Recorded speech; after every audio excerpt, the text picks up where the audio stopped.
Soy de pensar de que cuando uno tiene acceso a experiencias en la naturaleza, y en este caso al mar o a la mar, te permite tener encuentros de cara a cara con otros seres, con otros animales, con estos otros vecinos que no son humanos. Y eso puede generar el asombro, la afectividad, una emoción distinta que puede permitir protegerlos. La curiosidad de Javiera Espinosa es contagiosa. Solo de conversar con ella dan ganas de ponerse la máscara de buceo y zambullirse en el mar a explorar. Como educadora ambiental, sigue las huellas de Rod Walker, uno de los fundadores de esta disciplina en Chile, que trabaja con la naturaleza como un aula de aprendizaje vivencial. Y yo creo que la primera vez que uno se pone una máscara, de estas máscaras de buceo, se te abre un mundo, un prisma maravilloso que uno no sabía que existía. Y es como que está ocurriendo aquí al frente nuestro. En este momento nos encontramos al frente de la playa y no sabemos que existe todo un mundo ahí. Javiera es académica de la Universidad Andrés Bello y trabaja en el área de comunidades y educación de la Fundación Capital Azul. Es además cofundadora de la Red de Avistamiento de Cetáceos de la región de Valparaíso y de la ONG Aula de Mar. Y fue muy bonito, independiente que en esa apnea yo vomité en el agua, así estaba mareando. Sí, yo creo que hay que contar eso porque no todo es romántico en el nado en la apnea. Hay que evidenciar esa anécdota para que la gente sepa que estas cosas pasan cuando uno se está metiendo en una nueva actividad. Mi nombre es José Jiménez Zaitac y te invito a meter un rato los pies en el agua para conversar sobre apnea, avistamiento de cetáceos, santuarios marinos y el delicado equilibrio de los ríos que fluyen al mar. Todo eso y más en este nuevo episodio de Radio Cochayuyo, un podcast de entrevistas sobre la gente y el mar hecho en Concón. Soy Javiera Espinosa Jara y hace mucho tiempo soy educadora ambiental con enfoques más marinos y trabajo en temas de conservación marina. ¿Qué es una educadora ambiental? Uy, qué difícil pregunta. Para ser honesta, no me siento tan identificada con que soy educadora ambiental, pero como que desde afuera la gente me reconoce desde ahí porque llevo muchos años en eso. Y yo creo que es como una persona que busca generar puentes en cuanto a la biodiversidad, o en este caso con la naturaleza, para que las personas, la ciudadanía pueda conocer todo lo que ocurre en un ecosistema y desde ahí lo pueda cuidar. ¿Y siempre supiste que eso era lo que querías hacer? No, la verdad es que no, es como una patita nomás que hago. Siempre hubo esa necesidad de compartir con mi entorno de la importancia del cuidado de la naturaleza desde chica, que fui activista ambiental desde muy chiquitita. Vivía en Santiago y como a los 14 años me dediqué a ser voluntaria en Greenpeace y ahí empecé a abordar temas de divulgación desde el activismo ambiental en ese entonces, que había poquitas ONGs que trabajaban en estos temas. Estaba CODEF, que era como algo nacional, y Greenpeace, que era algo más internacional que había llegado a Chile. Y ya más grande, ahí tenía como 19 años, 20, y empecé a hacer actividades de educación ambiental en temas más barriales y en la ex cárcel, que antes era, hoy en día es un centro cultural, pero antes era más con formato autogestionado. Y entre medio empecé a dar talleres de reciclaje, papel reciclado, etcétera. Y por otro lado me pidieron hacer actividades en colegios de acá, en el Capellán Pascal, que es un colegio de la Armada, y en colegios de Valparaíso, en la República Argentina. Y ahí empezó ya como articularse esto de compartir experiencias que cuidaran el medio ambiente. Entiendo. Tú eres educadora ambiental con la naturaleza. Utilizas la naturaleza como sala de clases o laboratorio. Como laboratorio, claro. Sí. ¿Y cómo fue ese camino que fuiste metiéndote al agua con más gente? Una cosa es uno meterse al mar, pero otra cosa es guiar a otros y a explorar el mar y a aprender a través de él. Ya, buena. Aquí hay un hito muy importante, que después de toda esta experiencia, muy desde el activismo ambiental en ese entonces, me metí a estudiar ecoturismo. Y ahí tuve varios profesores que fueron mis referentes dentro de las experiencias de la naturaleza, como de ir a hacer montaña, ir a bucear, etcétera. Y estos profes son referentes dentro de la educación ambiental o de la educación al aire libre. Uno de ellos, de quien yo aprendí mucho y fui, se podría decir como discípula de alguna forma, fue Rod Walker, y él falleció ya hace un par de años. Él vivía en el Cañi, esto es cerca de Pucón, que fue como una de las primeras iniciativas de área protegida privadas. Y él vivía ahí y yo tomé clases con él, después fui ayudante de él y aprendí mucho de las experiencias al aire libre. Y y de cómo acercar a distintas personas, niños y niñas, adultos y todo, a tener experiencia en la naturaleza. Y eso me llevó a entender también que la naturaleza tiene un valor intrínseco. Aprendí ahí mucho también de Mitzi Acevedo, que fue una gran profe bióloga marina. Ella es maravillosa. Y me mostró la riqueza del intermareal, que estas pozas de marea que yo te contaba, que yo veía a los 3 años, estudiando ecoturismo, ella es una hada madrina, así como una hada del mar, y te abre un mundo dentro del intermareal que yo aluciné. Y ahí mezclado eso con las experiencias de Rod Walker, y por otro lado que tuve otro profe que es Ricardo Rossi, que hablaba como de la ética ambiental, de los valores intrínsecos, ahí ya se hizo un match y dije ya, en verdad, acá hay algo que hacer, y me era muy natural compartir esto cuando yo iba a la playa y hacer esto. Y ahí, en estas locuras, eso terminó mi tesis, que mi tesis fue Aula de Mar, mi tesis de pregrado, y que era como acercar estas experiencias de la naturaleza a la gente para que pudieran conocer desde experiencias recreativas. Haciendo mi tesis conocí a gente maravillosa que en ese tiempo no había tanto de educación ambiental marina en Chile, o al menos no estaba tan visibilizado, reconocido como hoy en día. Y hice un catastro, así como, ¿qué existe de educación ambiental marina? Y ahí conocí chiquillas maravillosas, bueno, chiquillos también, que estaban en esto en Coquimbo, con los científicos de la basura, Chiles Mar en Las Cruces, había otra ONG en ese tiempo de Montemar, que eran estudiantes que Acción Cousteau, muy lindo, Carla Cristi, que vivía en Valdivia, Paul en Conce, todos ellos me abrieron hay un prisma de entender cómo se podía hacer educación ambiental marina. Si tuvieras que sintetizar 3, 4 aprendizajes principales que entrega el mar, ¿cuáles son? Curiosidad, conexión, afectividad y asombro. Hablemos de la curiosidad. Ya.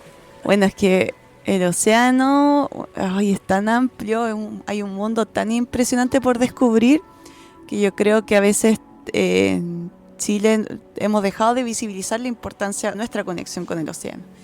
Y yo creo que la primera vez que uno se pone una máscara, de estas máscaras de buceo, es como que se te abre un mundo, un prisma maravilloso que uno no sabía que existía. Y es como que está ocurriendo aquí al frente nuestro, en este momento nos encontramos al frente de la playa, y no sabemos que existe todo un mundo ahí. Entonces, cuando te pones como esos lentes, esa máscara, te abre un mundo a una biodiversidad que no tenía idea que podía existir acá. Y cada especie que pueda haber en esa biodiversidad bajo esta superficie de agua es súper particular, porque son especies que te asombran en el sentido de que generan simbiosis de alguna forma entre una especie con otra. Algunos tú crees que es un vegetal, pero en verdad es un animal.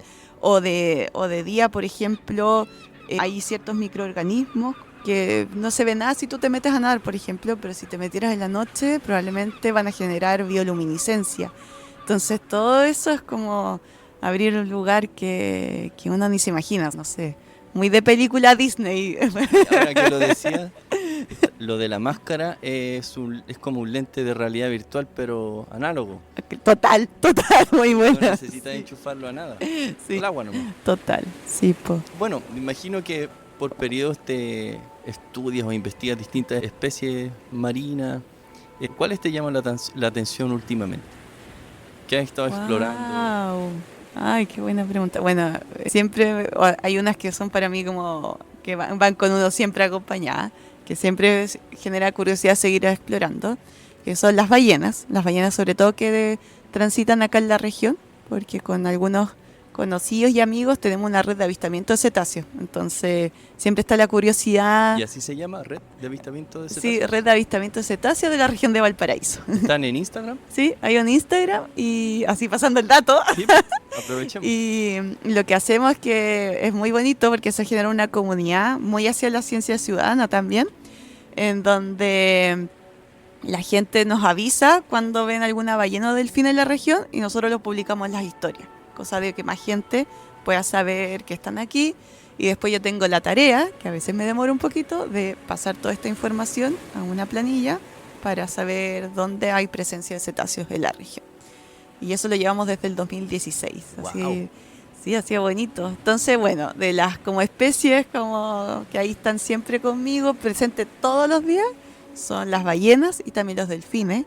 Y ahí se abre una curiosidad porque en el fondo puedes a veces identificar el individuo. Gracias a estas redes de avistamiento que también ahora existen en otras regiones, a veces nos ha permitido saber de, no sé, pues una ballena franca que se ve acá con su cría, que a veces en este ya periodo hay, como ahora se pueden empezar a ver ahora, que hay, se dice que hay poquitas en Chile.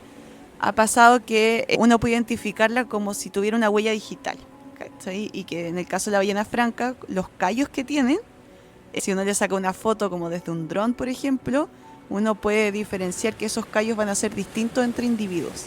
¿Qué callos? Tiene unas callosidades como en la parte de la cabeza, acá en la parte de arriba, que son como, pareciera que tuviera picoroco o algo así, pero son callosidades. ¿Ya? Y ese es en el caso de la ballena franca. Y esas callosidades son distintas en cada individuo. Entonces, si uno le saca una foto, podría identificar si después le sacan una foto en Pichilemu y ver si es la misma y no. Y a veces nos ha pasado, el año pasado nos pasó y el antepasado, que pudimos identificar a una ballena que iba transitando desde Coquimbo, pasando por aquí, después por Pichilemu y luego en una hasta Chome la alcanzamos a ver. Todo esto porque la gente le sacaba fotos y nosotros empezábamos a jugar entre varias personas a ver si era el mismo, si hacía match entre las fotos.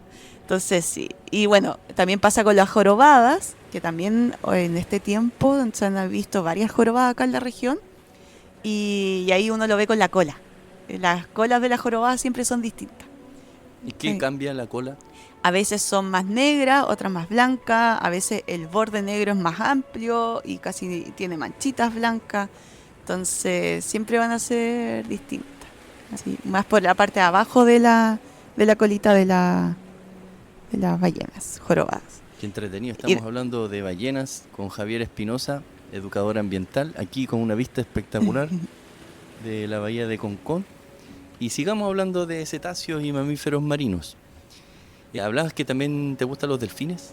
Sí, me gustan los delfines. Con ellos me identifiqué más porque las orcas están más cerquita de los delfines. Acá, ¿qué delfines se pueden ver?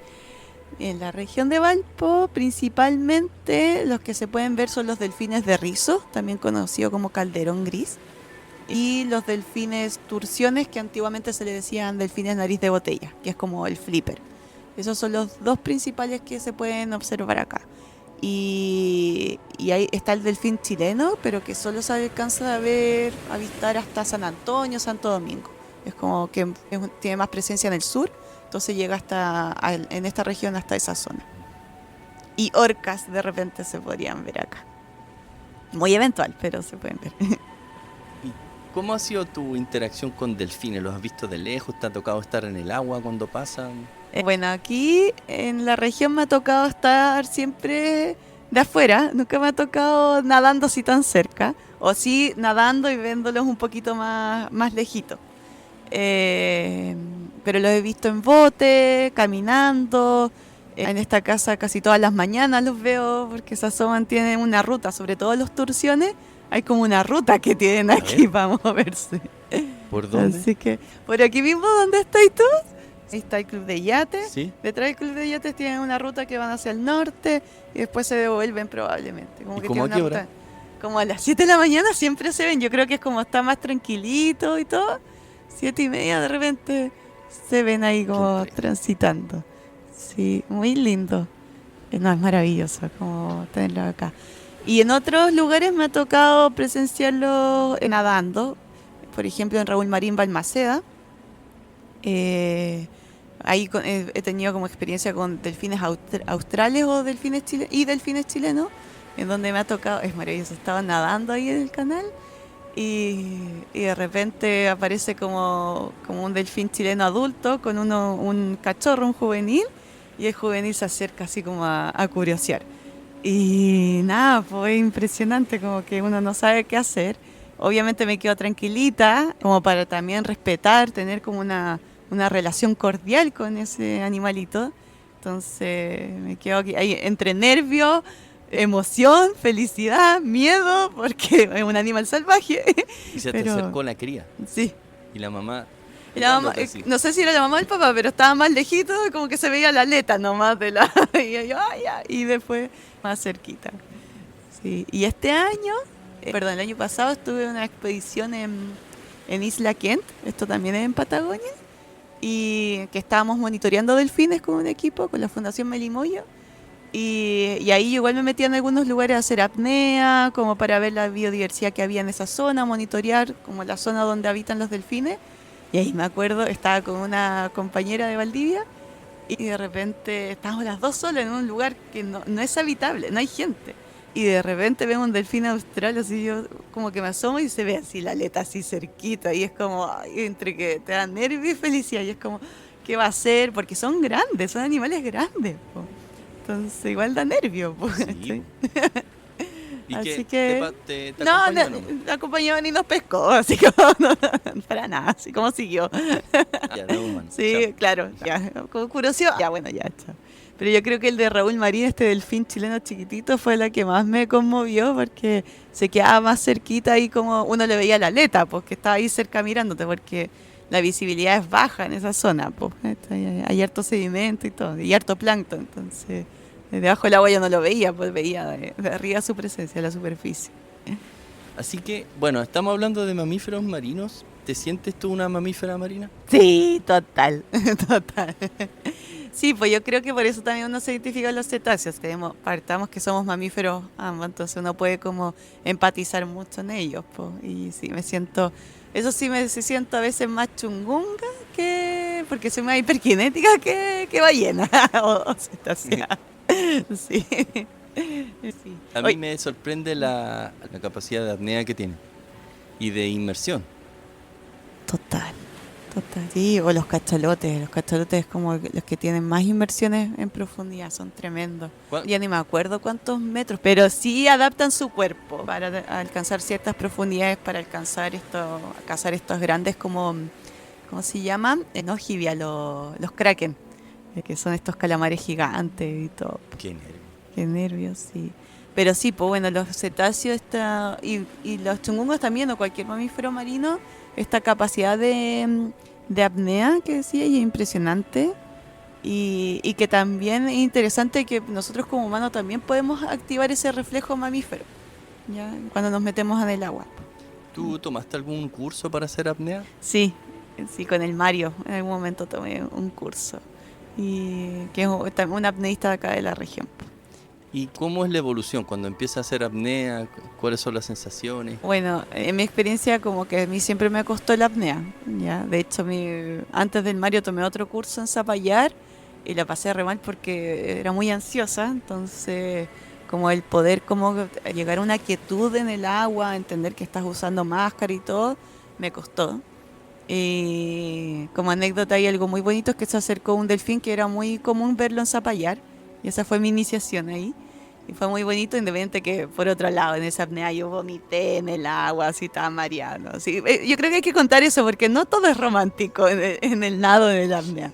Ya hay que evidenciar esa anécdota, ya que no fue romántica. Y para que la gente sepa que estas cosas pasan cuando uno se está metiendo en una nueva actividad. Bueno, y después, muchos años después, tomé clases con el Mario. Y ahí volví a la apnea y ahí aprendí, él venía muy desde la meditación también el Mario, entonces ahí aprendí mucho más la quietud, como para preparar el cuerpo para meterse al agua. Y eso me ayudó mucho, mucho, porque como que en el fondo ahí entendí como ciertos mecanismos para activar ese reflejo mamífero marino, de mojar la cara con el agua antes de meterse una inmersión, como que al tiro ya tu cuerpo va a entender que va a entrar a otro ambiente. Y ese aprendizaje fue bacán. Tratar desde la respiración, llegar a una quietud del cuerpo, de la mente, eso fue súper primordial con el Mario de entender. Y también adecuar tu cuerpo a la ecolocalización, a la ecualización, como para bajar y tener cuidado con tus tímpanos y todo. Cuando ya te metes, te sumerges en el agua y bajas profundidad y vas de a poquito como tratando de estar muy en el presente, porque tu cabeza está hablando todo el rato, está hablando, y también en mi caso como que como, ¿qué le estás haciendo? ¿Por qué me estás metiendo el agua? ¿Por qué no puedo respirar? Ah, como que todos esos pensamientos, como tu cabeza tratando de decir como, esto es incómodo, hay que salir, ¿cachai? Entonces, más allá de eso, tratar de no escuchar ese mono que está en la cabeza y tratar de concentrarse en el presente y de ese momento de estar como bajando. Y ahí yo trato de recordarme mucho de la experiencia de los cetáceos, cómo lo hacen ellos. ¿Cachai? Y esa preparación que tienen, por ejemplo, las ballenas fin, cuando uno va a Chañaral Aceituno, que es un lugar donde se pueden avistar más, uno ve que hace como un ejercicio de soplo antes de descender. ¿Cachai? Entonces, como que uno ve que respira, el soplo es como este aire que parece agua, que saca como, se le dice un chorro, como si fuera un geyser. Entonces, eso es cuando sopla una ballena, cuando está exhalando. Entonces, como que normalmente una ballena, en este caso la ballena fin, va a soplar varias veces, suponte 3 veces, y ahí se prepara para su inmersión y empieza a bajar. Entonces prepara su cuerpo para esa apnea. Al menos así yo lo percibo cuando las he mirado. ¿Cachai? No sé si hay épocas del año en que es más posible avistarlas. Bueno, en el caso de los delfines, todo el año se pueden avistar acá. En el caso de ballenas, acá en la región normalmente ellas están migrando, ya tienen un lugar de tránsito. Entonces, hay muchas ballenas que lo que hacen es migrar desde el Caribe o desde Perú, como de esa zona, Perú, Colombia, Ecuador, y migran hacia Patagonia y la Antártica. Más o menos, en resumen, esa es la ruta. Y la ruta que hacen es que cuando aquí es invierno, ellas migran hacia el Caribe, a aguas calientitas, transparentes, porque es la zona, es el momento de reproducción de ellas y de crianza, ¿ya? Entonces están ahí en aguas como calmitas para criar y todo y pasarlo bien y no bancarse este frío. Y luego, cuando empieza a llegar la primavera acá en Chile, ellas comienzan a migrar para pasar más o menos el verano en la Patagonia y en la Antártica, porque vienen a buscar alimento, que es el momento en que ellas normalmente se alimentan de peces, pero por sobre todo de krill. Entonces es el momento que vienen a comer. Y el festín de comida está acá en Chile. Entonces la ruta de migración que hacen es que para llegar a la Patagonia y la Antártica tienen que pasar por la región de Valparaíso. Nosotros vemos cuando están migrando. Por lo tanto, la época que uno usualmente más podría ver, que puede ir variando, pero es como en primavera, como en noviembre, diciembre, uno puede ver la migración hacia el sur. Y en esta época, entre marzo, abril, mayo, incluso hasta ahora en año, se ve una migración que van hacia el norte. Y de hecho, la semana pasada se vieron muchas ballenas fin, un grupo grande en Las Cruces y en Papudo, Zapallar, en esa zona, que probablemente podrían estar migrando hacia el norte. Y eso está en la red de avistamiento sí, de ballenas. Ahí nos hemos enterado, sí, po.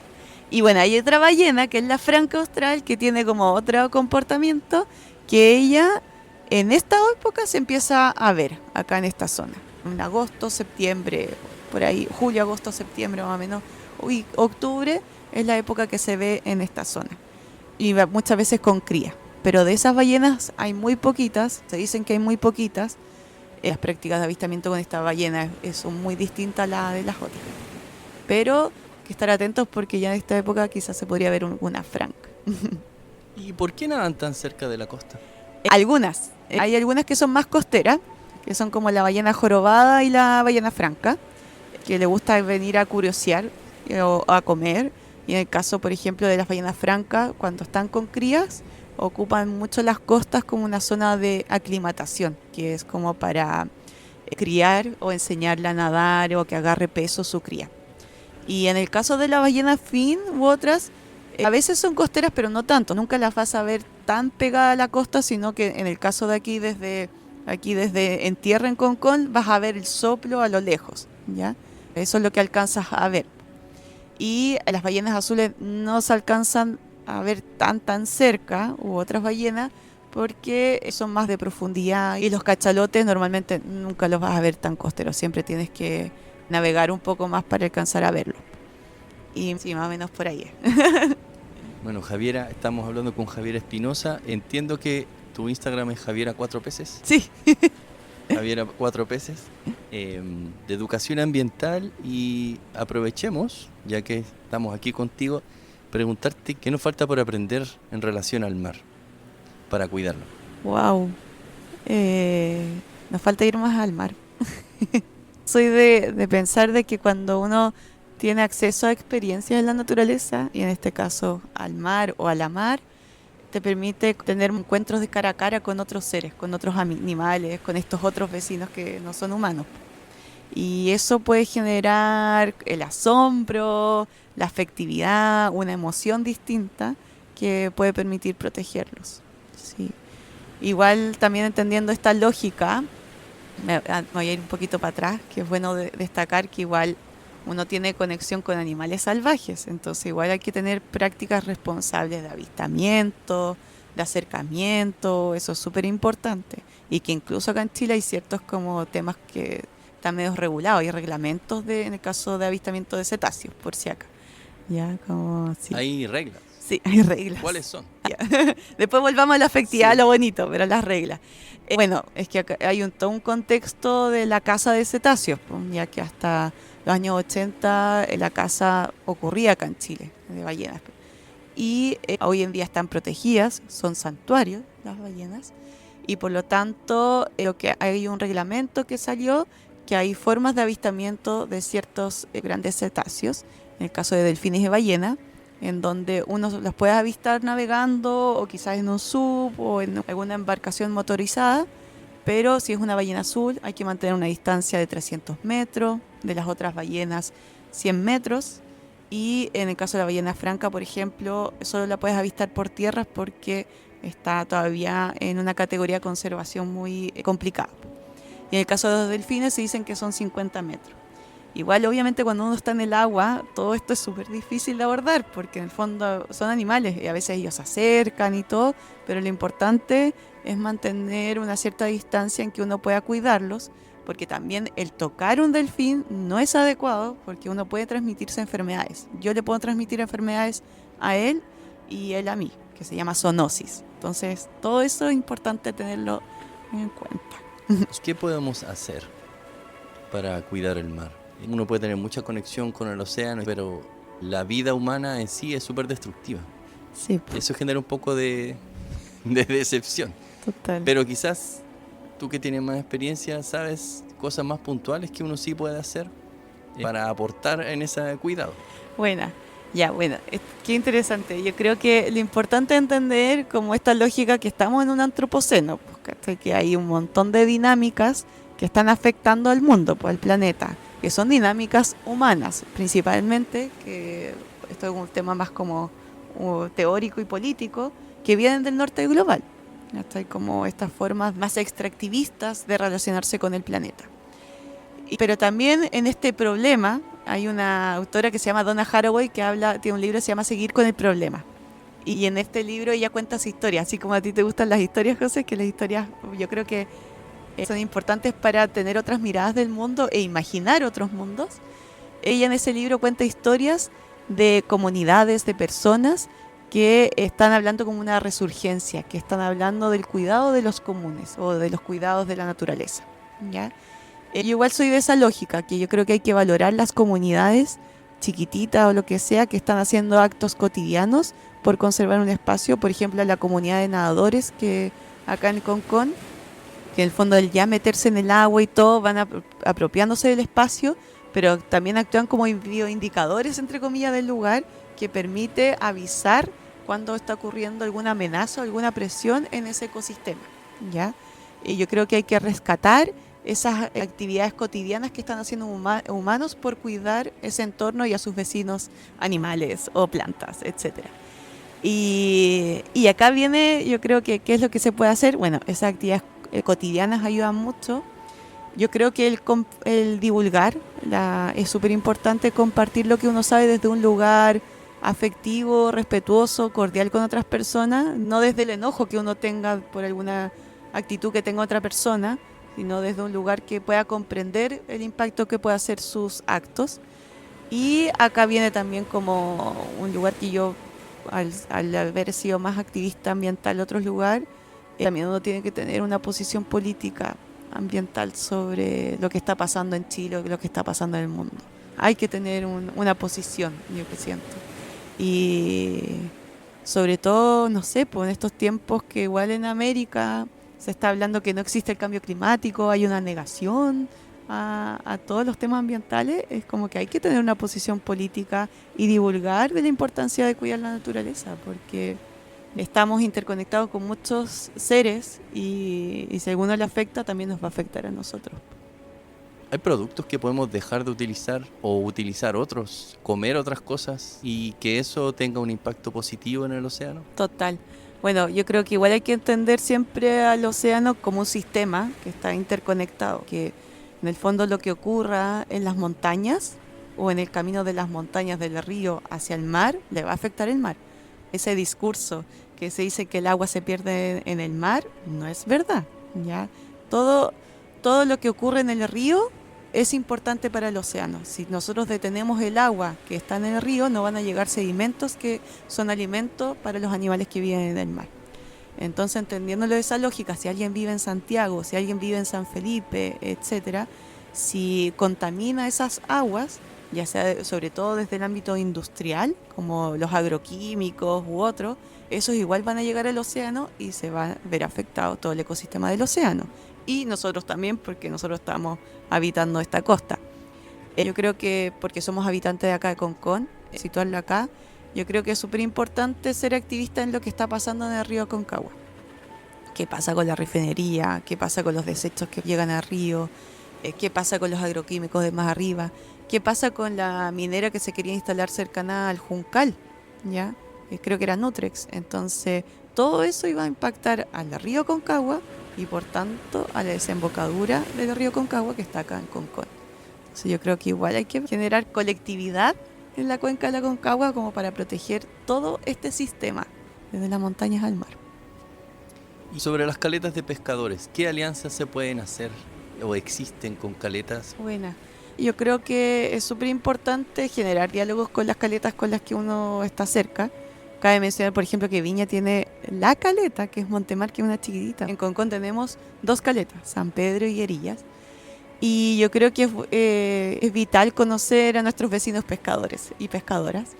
Y también ser consumidores responsables, entender, por ejemplo, las tallas, las vedas, entender que los pescadores normalmente y pescadoras tienen áreas de manejo, que son como campitos en el agua, concesionados por ellos, donde ellos generan cultivos que permite de alguna forma ser estratégicos para la conservación de esas especies. Va a ser muy distinto si tú vas a un área de manejo, a mirar lo que hay ahí, a un área de acceso libre, que está, la mayoría de la gente ha extraído todos los animales que hay ahí para consumo.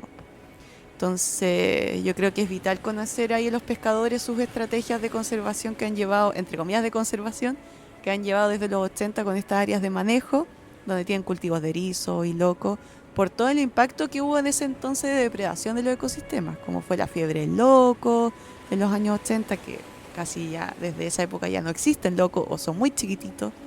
Entonces es bueno como generar alianza con ellos para que el consumo sea directo, más que uno ir a comprar pescado al supermercado y comprar un salmón o qué sé yo, o una tilapia, ir a la caleta y comprar una pescada y un combio como de una compra directa. Y a eso de las alianzas, quería agregar como una iniciativa muy bonita, volviendo a esto de seguir el problema y cómo hay resurgencias de comunidades que buscan cuidar los ecosistemas. Hay una iniciativa que hay algunos sindicatos de pescadores artesanales que han creado refugios marinos, que es una forma de conservación voluntaria en donde ellos tienen sus áreas de manejo, han decidido dejar algunas hectáreas de protección. Es decir, que ellos no se meten ahí y no pueden tocar nada. Ya no extraen ningún animal que se encuentre en ese lugar que son los refugios marinos. Y esos son acuerdos voluntarios, porque ellos decidieron cuidar ese espacio porque hay un sueño que puede ser muy concreto, que después de 10 años esa zona se va a restaurar, se va a recuperar y va a influir en todas las áreas que están cercanas al refugio marino, tanto el área de manejo como el área de acceso libre. Como que si tuviera un efecto cascada, como en el océano no hay muros, no hay reja, normalmente las especies que están ahí se van a mover hacia los otros lugares. ¿Y en qué lugares? ¿Están los refugios marinos? Acá en la región hay 5 refugios marinos. Hay una iniciativa en La Polcura, también conocida como La Ballena, ese lugar. Hay otro en Zapallar, está el de Cachagua, el de Ventana y el de Maitencillo. Y hay otra iniciativa, pero que está en Corral, que es en Guadey, que es de una agrupación indígena. En Corral. En Corral. Es más cerca de Chaigüín. Y ese refugio marino se llama Guadey. Entonces, Y han surgido también otras iniciativas por otros lados también. Es muy bonita esa iniciativa. Lo lindo de eso es que replica un experimento que era como, ¿qué pasa si hacemos reservas marinas?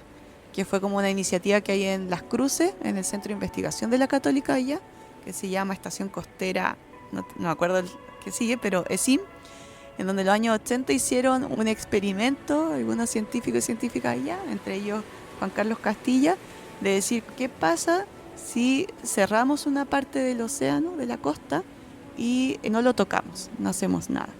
Y ahí empezaron a ver que se empezaron a recuperar las especies. Y como se dieron cuenta, por ejemplo, las rocas que estaban en la costa estaban llenas de choritos antes, ya muchas de estos choritos chiquititos.